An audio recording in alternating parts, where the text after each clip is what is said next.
Sir ज़ीशानुल Hasan उस्मानी साहब, जिनको मैं अपना मेंटोर समझता हूँ, मैं उनकी रिएक्शन के ऊपर पहले भी एक वीडियो बना चुका हूँ। मुझ जैसे बहुत सारे नौजवान को उन्होंने मुतासर किया और सीधे रास्ते पे लगाया। उनकी की वीडियो मेरी नज़र से गुजरी जिसका टाइटल था थोड़ा सा खुद गर्ज बने। शुरू में बहुत अजीब लगा कि ये इतने बड़े आदमी कैसी बात कर रहे हैं, लेकिन जब वीडियो पूरी देखी, पूरी सुनी, तब जाकर समझे ये तो बहुत बड़ी बात कर दी।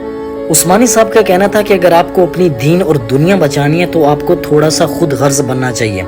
फिर उन्होंने एक मिसाल के ज़रिए समझाया कि देखो,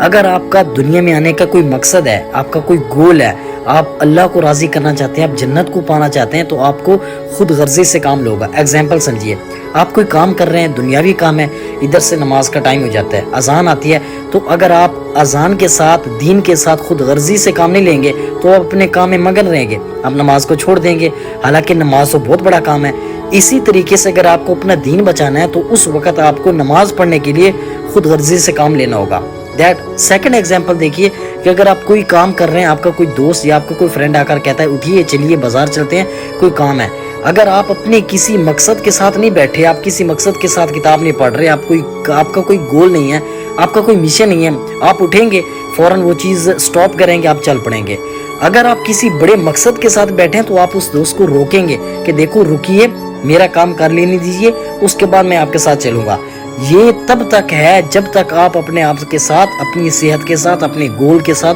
खुद गर्ज हैं। अगर आप खुद गर्ज नहीं हैं तो यकीन जानिए ये दुनिया आपको माफ़ नहीं करेगी। जिन फैमिलीज़ के लिए आप सारी ज़िंदगी वक़्त निकालते हैं, अपनी जो है ना सलाहियत ज़ाया करते हैं, एंड पे आकर वही फैमिली आपको कहते हैं आपने किया क्या है, वही नहीं कहते कि बाबा आपने हमारे लिए किया क्या है, और वही बहन भाई जिनके लिए आप सब कुछ लगाते हैं, एंड पे आके वो कंधा भी नहीं देते, एंड पे आकर कहते हैं कि आपके पास तो एक बहुत बड़ी जिंदगी आई थी, आपके पास टाइम था, आप कुछ कर लेते, आप भी कमा लेते, तो एंड पे आके सब कुछ यही ताने सुनने पड़ते हैं। उस्मानी साहब की ये बात थी बहुत शार्ट लेकिन गहरी बहुत थी, हम सबको समझने की ज़रूरत है।